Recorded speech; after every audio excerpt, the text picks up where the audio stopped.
بسم الله الرحمن الرحيم إن في خلق السماوات والأرض واختلاف الليل والنهار والفلك التي تجري في البحر بما ينفع الناس وما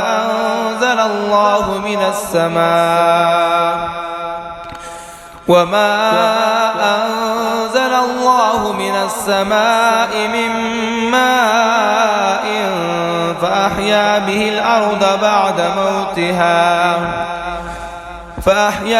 الأرض بعد موتها وبث فيها من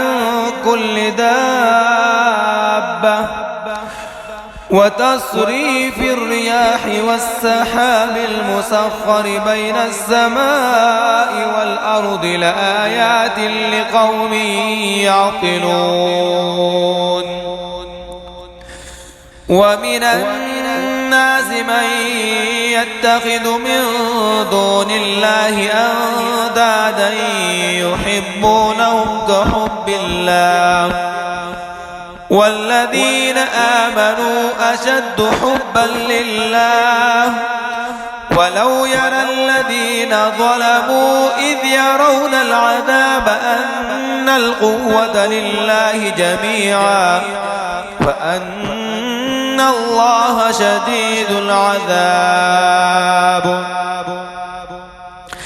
إذ تبرأ الذين اتبعوا من الذين اتبعوا ورأوا العذاب وتقطعت بهم الأسباب